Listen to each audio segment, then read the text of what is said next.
Hey guys, this is Nick here. Welcome back to video 2 of the SEO Basic Fundamental course. Let's get right into it. So before you can optimize your website, you need to know what you're optimizing for. This brings us to a little piece of SEO called keywords. Now, this training is not meant to be an exhaustive course on SEO, and I'm not going to teach you how to do keyword research, which means hunt down valuable keywords that are going to make you a bunch of money. I'm not going to do that here, but if you do need further help with that, as I mentioned at the beginning of this course, I'm co-founder of Offline Sharks, and with that company, we do share our proven methods from our six-figure SEO business that we have here on Maui. And for this video, I want to just pass on the general principle behind keywords. So, as most of you know, keywords are what people type into a search engine to find what they're looking for. So in our last video, the most recent keyword we mentioned was snorkel gear. So when I type in snorkel gear into Google, they're going to come back with the most relevant result for my keyword, snorkel gear. Now, search engines have so much information to process that sometimes it can be really hard or difficult for them to get specific on what you are looking for just by typing in something like snorkel gear.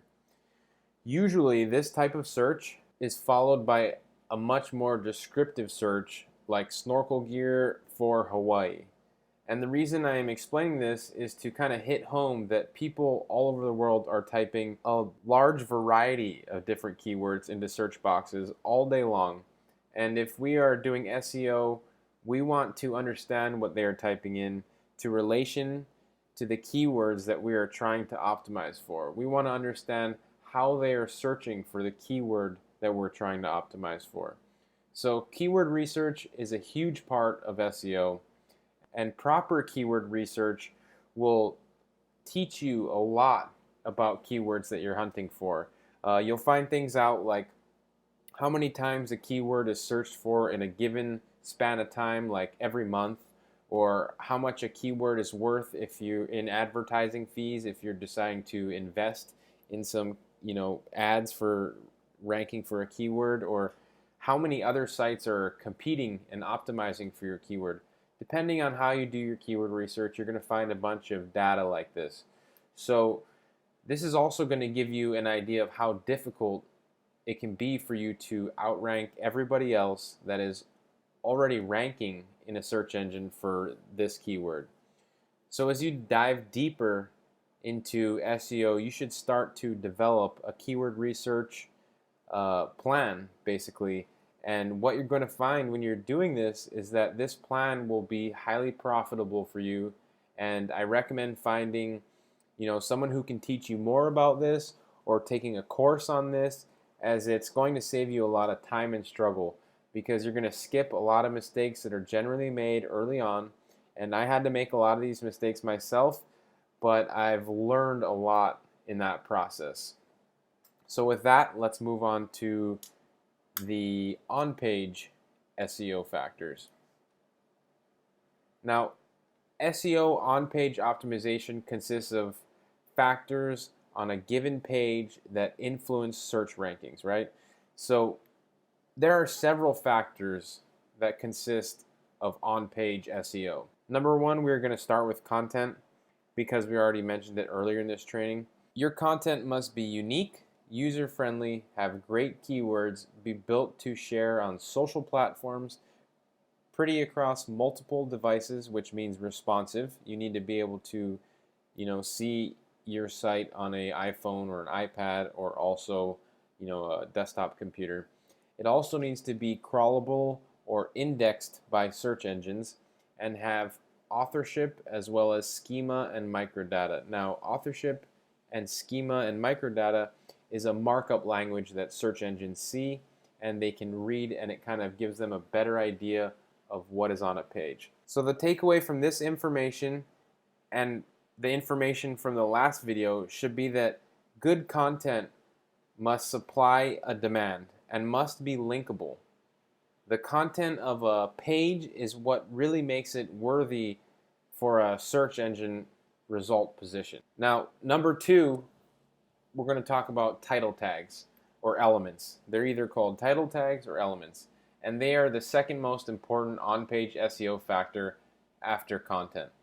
Basically, a title tag defines the title of a document, and you've all seen these in search engine results. They display a title, a little segment above given pages of search queries. You can see why these are really important for your rankings. Without these, a search engine wouldn't be able to read your page, basically. So the title element has one main purpose, and that is to be as descriptive and accurate as possible to the page's content. Now, remember that. It has to be as descriptive and accurate as possible to the content on the page.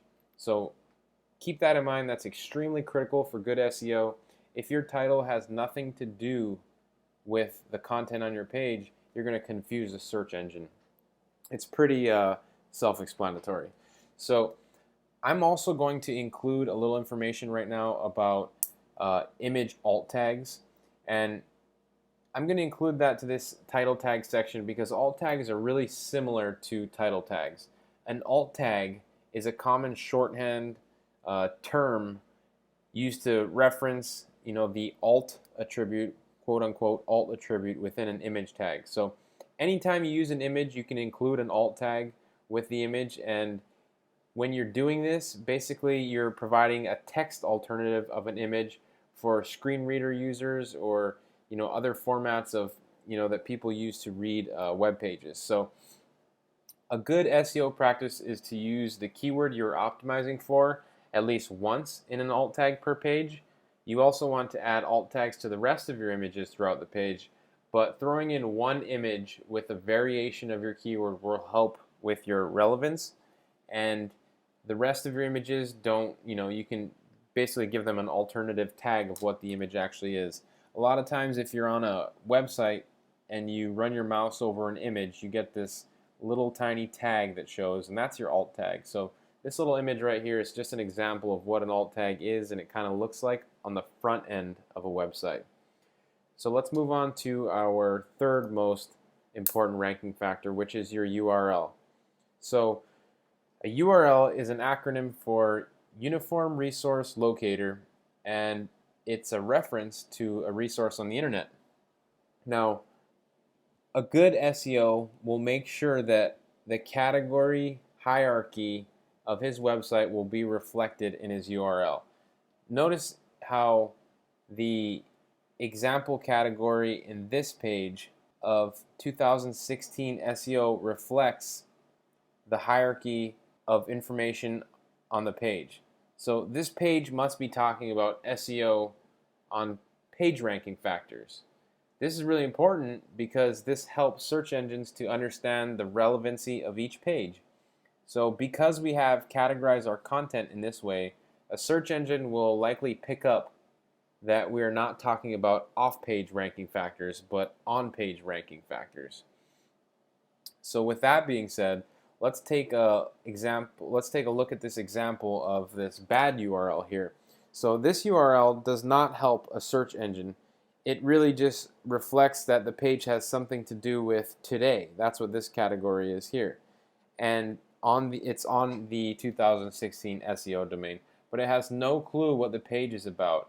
This page 824CS3 is probably not an SEO related search term, but that is being searched for, and therefore we're making the search engine's job more difficult by confusing it.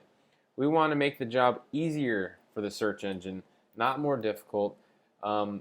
That's why this URL structure is so important, because it helps give relevance to our pages.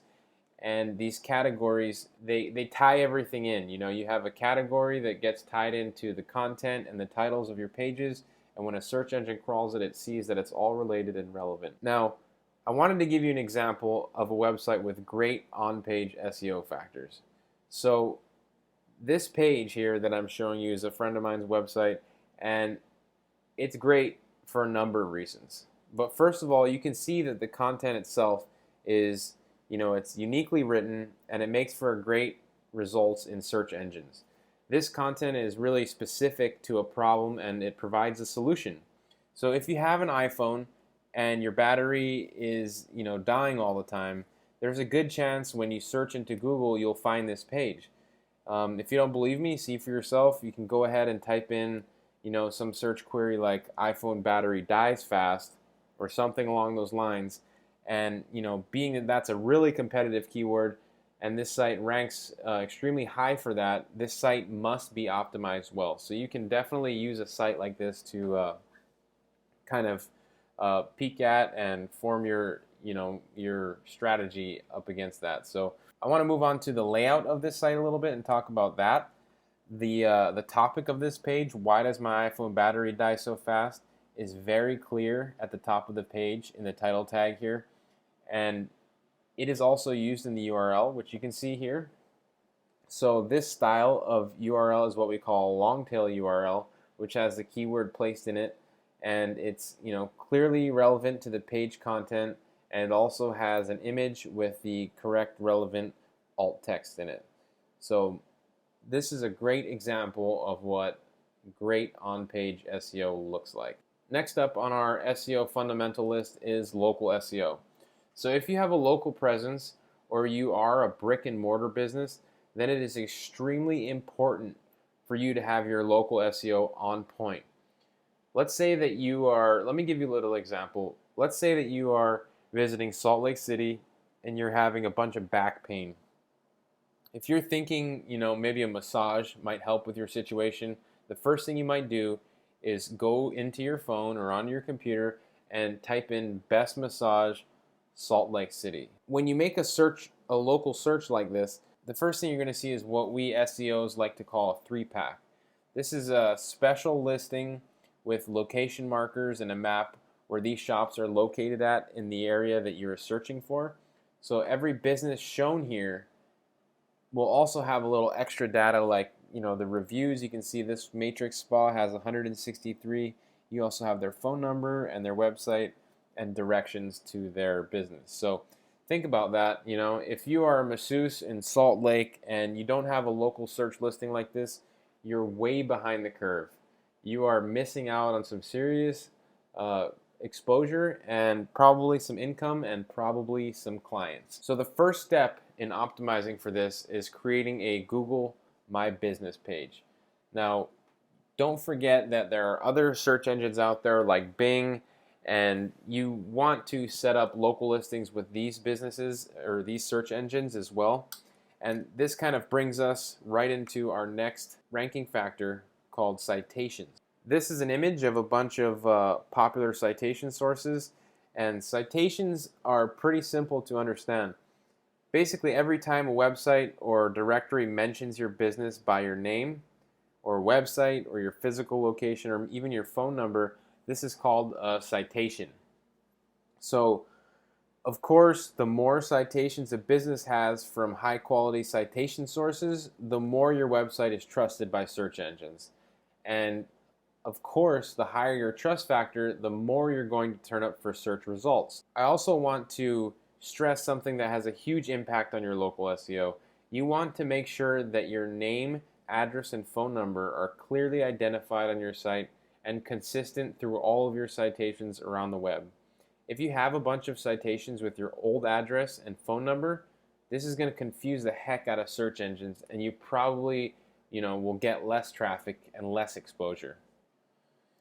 So in conclusion to all this, a website that has good SEO should do all of the following. It should be hyper relevant to a specific topic. We've gone over this, usually a product or a single object. We don't want to try to optimize for more than one thing on one page. We don't want to optimize for 5 things on a single page. We want to break it up into different pages. Your pages should have a subject in your title tag front and center. I've showed you an example of that. You also want to have a SEO friendly URL. We've gone over that. I've mentioned to you how to set an alt text in your image. Also, you need to make sure that you mention your relevant keyword throughout your content, which relates to the relevance of your content. You want to provide unique content about your given subject, which also relates to the relevance of your page. You want to have other people backlinking to it and sharing to it, throughout social platforms, and you want to have consistent citations throughout the web. Now, all of these things can kind of be broken up into, smaller little categories, and you can get into more detail on how to do these things. But this is a really rough and, basic fundamental guideline for you about SEO. And if you do all of this, you're well on your way to some decent ranking and hopefully some more money. So with that, I want to thank you guys for being here, and I'll see you soon.